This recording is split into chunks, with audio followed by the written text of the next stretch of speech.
environment. The earth is all what we have. Therefore, it is our responsibility to take care of it. Now, have we taken care of it? Good afternoon, everyone. I am Julie Dirigoy, the first discussant of our report, which is all about ecological literacy. Now, when we say ecological literacy, what comes out to your mind? Well, environment. It's about environment. Nature. Now, I will show you pictures about environmental issues. So, uh, you have to guess what picture is this. What issue? What type of issue is this? Pollution. Pollution. Correct. Next. Deforestation. Deforestation. Okay, next picture. Fish. Endangered fish. Next Water picture is pollution. them. What do you think? Water pollution. Kuan. Kanang hindi pa mo to ng kahoy. Huh? Water ban.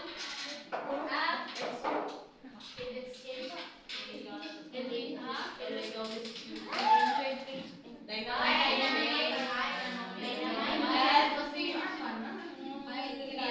Climate change. Okay, so these environmental issues are very common nowadays. Yeah. Right? So, okay. We are now at the critical point where environmental issues such as kaning kuan is common na kayo siya sa ako ang time karon. So, how are we going to kuan? Do you think that ecological literacy is very important today? Yes. Okay. So,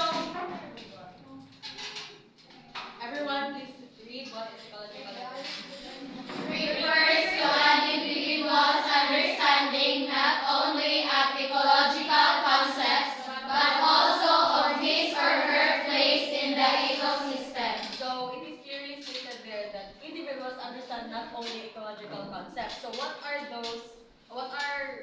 mga ecological concepts? System, biodiversity, okay, Ana. So, ecological literacy is all about us and how we understand the environment. And also, it is stated, according to David Orr and Allison 2009, ecological literacy is all about knowing, caring, and practical competence from the Foundation for Ecological Literacy. So it is all about us, the people, and how we are going to take care of the environment. So that was my question earlier. So have we taken the environment? Have we taken care of it? No. No, or sometimes yes. Maybe. Sometimes yes or maybe. Sometimes yes or kalabanan, no. So, for us to have an idea on how we are going to take care of the environment, here are the these are the characterizing ecoliterate person. So, this will give us an idea on how we are going to understand the environment, how we are going to connect. Ang pag-take care mo natin sa environment, it's not just para sa environment, it's also for our own good as well. Yeah. So first is an inquirer. So everyone please read. Secures the basic skills and knowledge in order to carry out ecological responsibilities. So this characteristic is these are the person who already know what they are going to do. No, secures the basic skills and knowledge. They engage different activities such as koan. For example, research, advocacy, and policy making. And this also enables a person to reach her own potential and place in the physical and natural environment. Second, everyone. Our reflectors lens the value and limitations of human knowledge, the power and limitations of the natural world. So when we say reflective learner, it's all about thinking about one's own learning process. Now, for example, a scientist, they continually striving to understand the human knowledge because we have different kanang kakayahan nga makahibalo, di ba? So, kanang like ginahinay nila observe or through observing, research, observations ana dito sa mga tao, ilahang balo ng knowledge ang sa katawo ba. And critical thinking, they would possess strong critical thinking skills enabling them to analyze and evaluate information about ecological issues critically. Kabalo sila nga muna ba kung unsa na ang mga issues ron sa karon nga panahon. Next is intelligently self-directed. Please read. Who engages self-appraisal, sets new learning objectives, develops plans to achieve those objectives, carries out those plans in a flexible, inquiry-directed manner, and reflects on the whole process. Now, if you want to take care of the environment, usa ni siya sa mga like mga tips on unsay atong ang buhaton. So we have to set a plan usa. Like kanang magamata og research or kani lesson plan, we have the objectives. We have the unsay ato ang goal. So we have to set goals kung unsay ato ang plan, and not just by planning, dapat mo take to ta og action. Okay? And through that makakuan ta kanang muna ang way para effective ang atong gibuhat sa pagkuan sa environment. Next, the fourth is read. Who governs actions with responsibility, seeking justice and equality for all, that maintain harmonious relationships. So these are the people who are kind to the environment. They think critically what they are going to do or unsa ilang unang buhaton. And wala siya. They think about qualities, that justice for everyone, at the same time maintaining harmonious relationship sa ilang mga staff, sa ilang mga friends, sa ilang family. Next, ecologically responsible.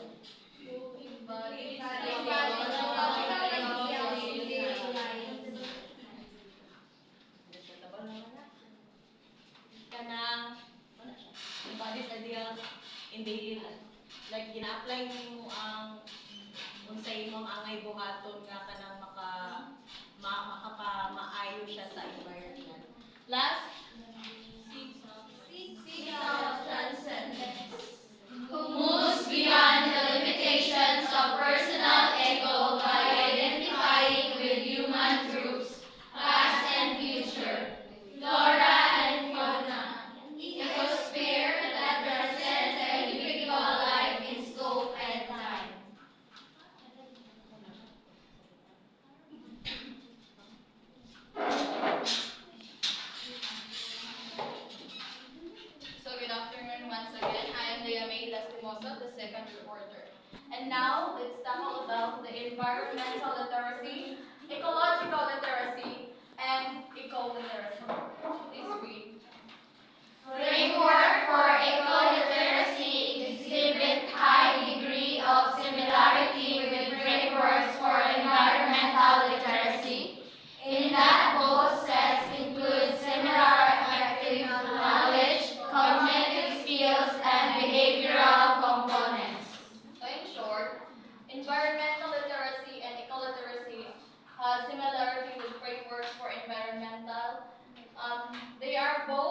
include similar affective, knowledge, cognitive skills, and behavioral components.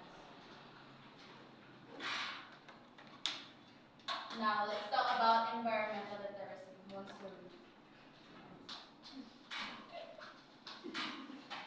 Environmental literacy refers to the understanding of environmental concepts, issues, and their interconnectedness with the natural and human system. It involves having the knowledge, skills, and values necessary to address environmental challenges and make informed decisions. Thank you. So when we say environmental literacy, it refers to the ability to understand, the address, the environmental issues. Like for example, community led river cleanup and conservation. So atong pangitaan mo unsalan ang cause or problem ana ang river kung gasuffer ba siya og pollution due plastics or affecting aquatic life and the community water supply. Sunod ana ato na siyang sa education and awareness. Community leaders organize workshops and educational programs to teach residents about the source of pollution. So so the leader of that community or in that place magkuan siya og kanang nauna siya kung unsalan ang dapat buhaton para ma-prevent ang pollution. So next, action and participation. Residents participate in a series of river cleanup events, removing trash and debris. So once sila magbayanihan sila to clean the rivers to clean the river para ma-prevent ang pollution. Next is the sustainable practices. The community introduces recycling programs and reduces single-use plastics by encouraging the use of reusable bags and containers. So in short, kung malimpyo sila, ilahang pahigon or what we call segregate the plastic, the kanang mga hazardous. Next is advocacy policy change. The informed community advocates for stricter pollution control laws and improve waste management system. So diri nga scenario is magkandak na ang leader sa anang pollution kung unsaon na to pag-prevent dili na mabara ang river tungod sa mga plastic. So magkuha na siya og control na siya og law para ma-improve ang waste management system. And lastly, monitoring and evaluation. The community establishes a system to regularly monitor the river's health and track improvements, making adjustments to their strategies as needed. So in this last step is ato na siyang i-monitor ang atong river if naanap ko ba yung mga plastics na nangabara or naanap ko yung mga sagbot nga naglutaw-lutaw sa tubig. Next is ecological literacy. Harriet. Ecological literacy focuses specifically on understanding ecological concepts and principles, such as ecosystems, biodiversity, and the interrelationships between organisms and their environment.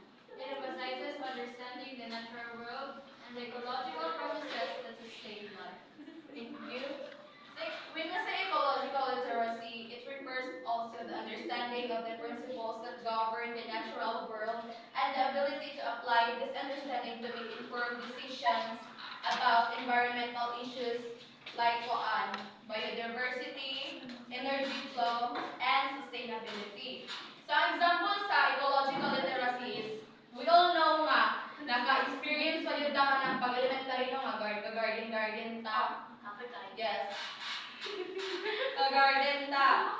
So, ang una na is understanding ecosystems. Students learn about ecosystems by studying the school garden. So, muna siya ang first step kung mag-create or maggama taog atong kalamnan. Atos sa nila, ilasang study about ecosystem. So next is food webs and biodiversity. Biodiversity. Through hands-on activities, students identify different species of plants, insects, and microorganisms in the garden. In this case,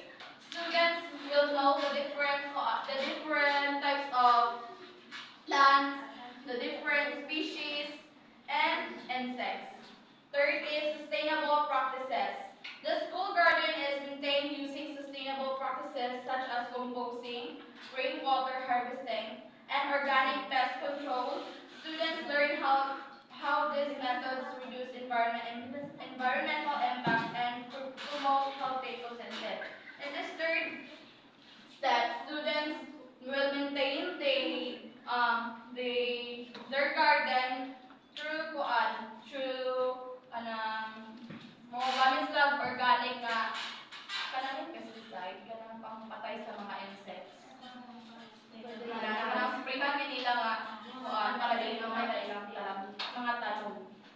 Fourth is practical application. Students apply their knowledge by planting a variety of crops to enhance biodiversity and prevent soil depletion. In this fourth, students apply their knowledge about their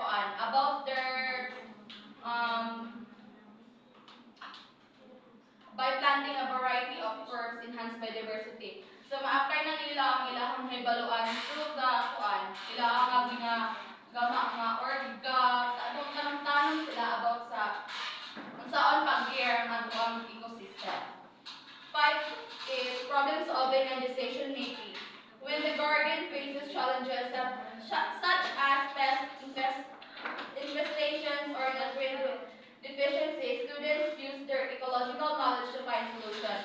In this scenario, students will find some solution on how they prevent the nutrient deficiency sa ilang plants nga ginatanom. Mugamit sila og mga pesticides to prevent sa ilang mga tanom nga mamatay or mahurot ra siya kaon sa mga pesticide. The last is community involvement and education. The school hosts garden tours and workshops for the local community, sharing knowledge about ecological principles, sustainable gardening practices. So during that last, this helps spread ecological literacy beyond the classroom. So dili na mabalaan kung kuan ba kanang nag-work pa ang ilahang ginamit nga garden to help the ecosystem better. Eco-literacy. Eco-literacy is a broader term that encompasses both environmental literacy and ecological literacy. It emphasizes the interconnectedness of all living things and the importance of understanding ecological principles in addressing environmental issues. Thank you. So, kuan naman kasi sila, same naman ang eco-literacy o ecological. So, pwede na natin ang example. Kaning tulo is kuan na sila, interconnected na rin silang tulo. Kabahin na sa kuan, society or sa ecosystem.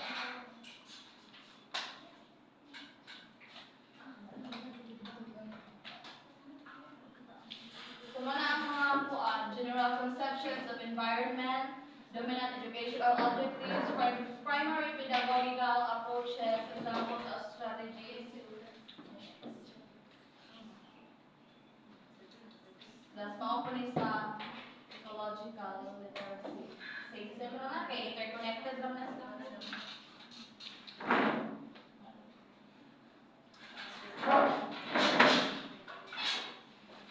Good afternoon, everyone, again. My topic is all about greening initiatives in colleges and universities. A green campus is a place where environmentally responsible practice and education go hand in hand where environmentally responsible. And the increased awareness of environmental degradation, concern for it to rehabilitation have prompted colleges and universities to green their campuses. So it states there that increased awareness so that the institution will have a good quality of environment. If we have a safe environment, we can think kanang una kagtarong next. Greening initiatives, although challenging and demanding, but it yields significant benefits in the long run. First is the environmental and economic sustainability.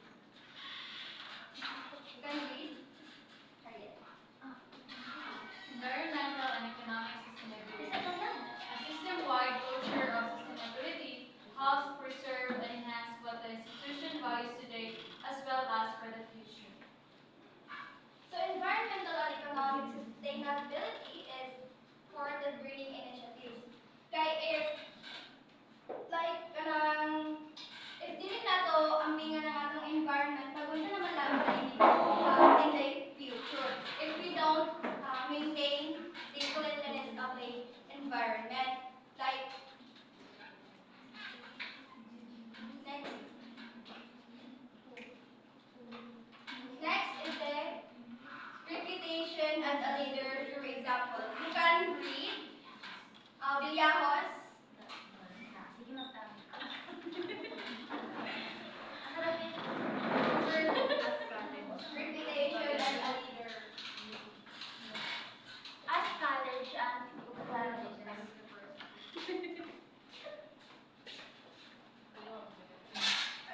As colleges and universities offer courses in environmental management, engineering, laws and regulation, and assessment.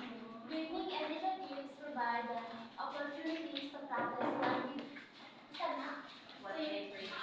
teach and make their mark as environmental leaders. Reputational, reputation as a leader. So, sa ilang colleges, gina-offer nila ang management or engineering, laws, and regulation. But here is kanang agriculture or criminology or education.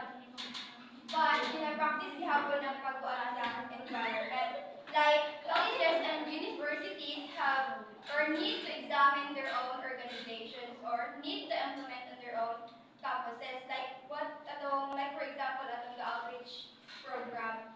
Kanang di ba sa kantungol kay nagkuan mo to the tree planting. Yes. Like mo to siya examine greening initiative. So the example sa reputation as a leader. Next is the economic benefits. Country. Economic benefits. RLT-based environmental program contributes waste and inefficiencies associated with campus activities. Activities coupled with the identification of environment-friendly alternatives can yield significant cost savings for the industry. Like for example, ang economic benefits is kanang waste. Total gani, guys, but if we maintain na to ang pag always nalimpyo sa atong environment, then isa naman po ang mga benefits ana. And then number 4 is real life work experience for your students. Grades.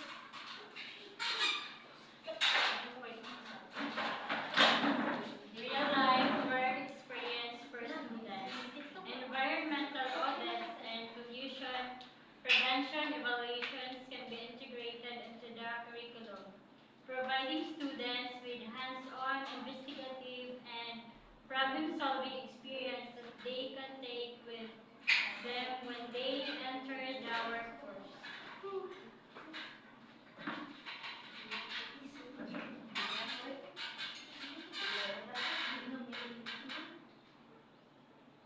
Number 5 is improve quality of life in the campus. Sige, saan ka magbili? Jessa. Ha? Improve quality of life in the campus. A great campus is a cleaner, safer, and healthier place to live and work. Thank you, Miss Jessa.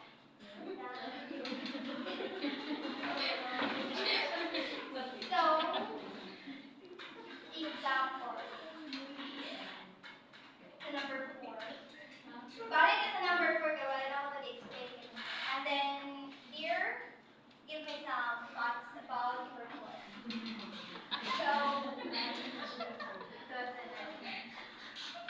So, for example, di ba nakapilay mo, di ba naiga-cleaning like sa kanang environment pala, kanang magbuan sa kanal, para makamit yung mga hugaw, Yes. magbanga gani, para Yes. ito i-throw ang mga hugaw. Oh. Para dili kulubol, para dili makatong.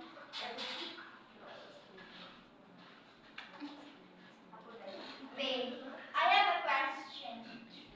As a student, you usually pag-apply ning what are your experiences in taking care of our environment?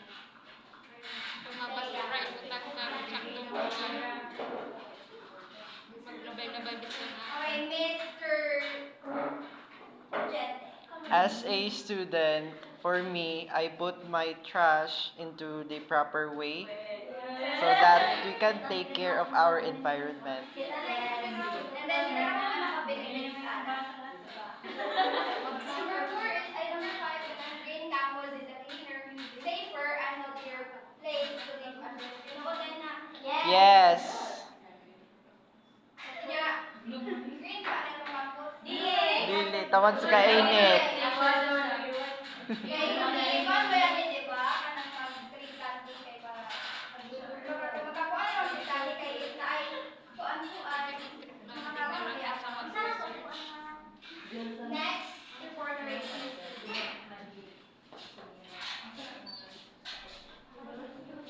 So good afternoon, everyone.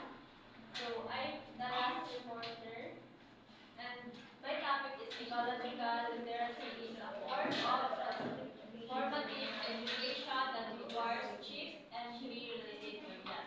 So first is perception or seeing. Perception is a change how we see and interpret the world around us. This means developing the ability to notice and understand ecological relationships between patterns in nature.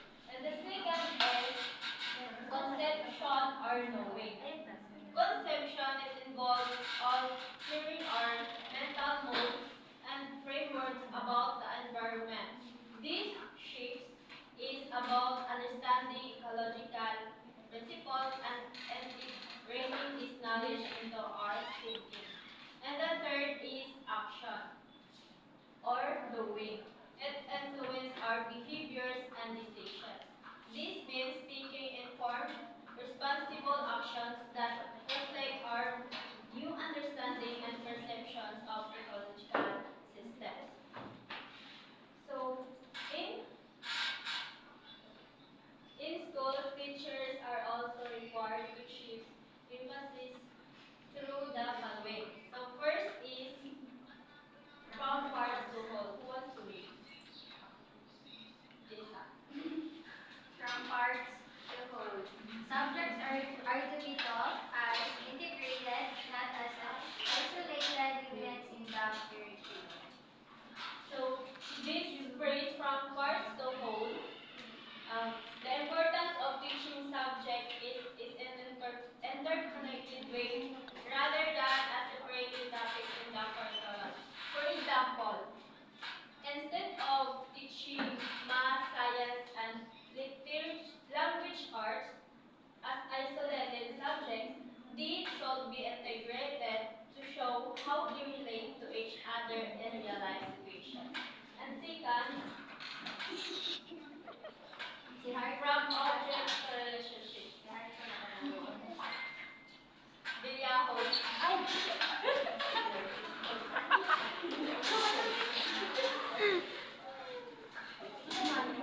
Bilyahos daw. From object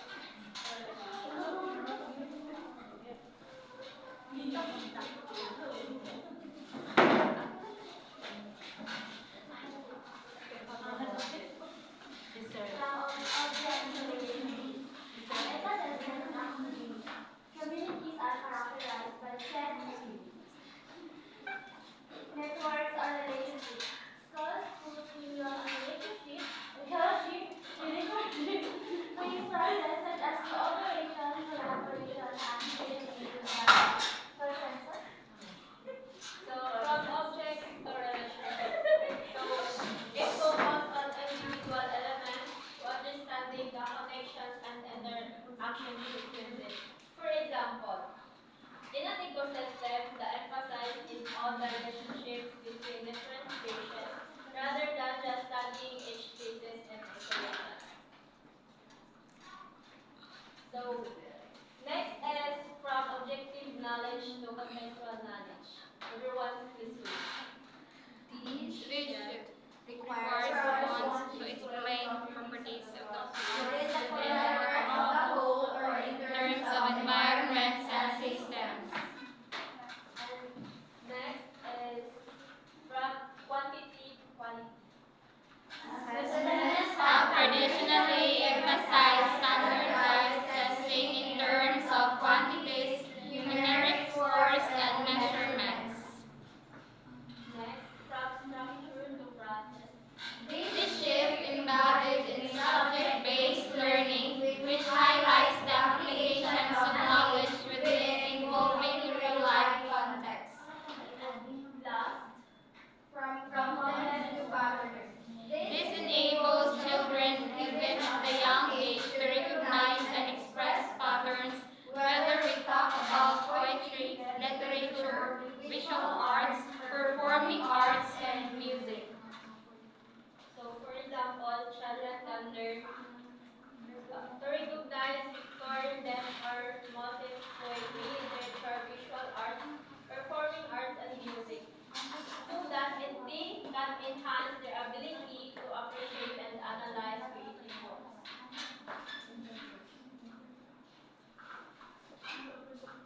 adults to understand the intricate relationships between natural systems and human activities, promoting informed decision-making that prioritizes ecological balance and resource conservation.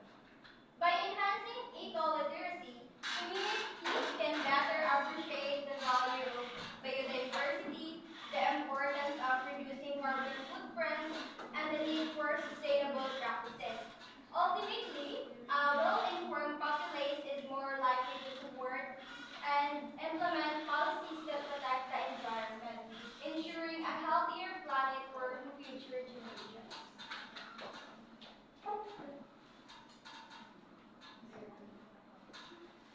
So, that's it. Do you have any questions? No. For our report? Kami na lang. Got it. Siya. So, wala na yung mga questions, clarifications. Wala naman. Wala.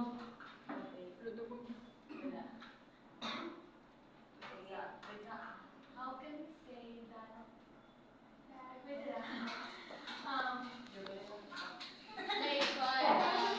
Widen the information about how crucial ecological, environmental, eco-literacy in fostering a sustainable future. Like, can you cite some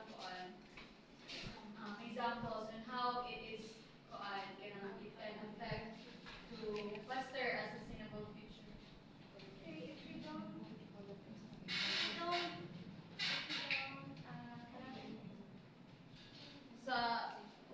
Sa eco-literacy, ang example ana to fostering a sustainable future, we need to help our environment clean and so that all of us can live a healthy life because kuan man good makakuan man kag kuan through some plants. Di ba na makuha ang uban nga kuan ganang para sa mga self ba. Kuan kung without helping our environment clean or helping our society or ecosystem kanang healthy, kita ra gud ang makakuan mag-suffer ana kay kita man gyapon yung magkuan. Kita may kabuuan. Pero di ako. Mag sa ilang like kanang bugaw nga palibot like kanal, diba, makakuan man tawag bugaw nga hangin pud ana kay gasabon man pud ang baho sa kanal. Any question? And also, if we take care of the environment, just, mura po na take care na sa mga kaugalingon. Benefit po ang future generation na. Yes. Yes, kita dapat makalimutan. That's all. That's all. And, this time, What are the different about ecological literacy and environmental literacy? The difference between environmental and the ecological literacy.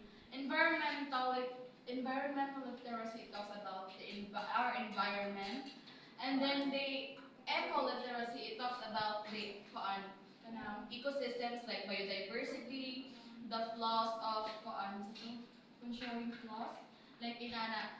So pero ang same ra sila, interconnected ra gyapon sila kay kantos magyapon siya sa environment, pero ang kalahian lang is ang environmental literacy is ga-focus siya sa environments like preventing some pollution or kanang river kanang mga ano sa tawagan na tabo sa atong environment. like change. Ang eco-literacy is about sa mga tanong-tanong gani.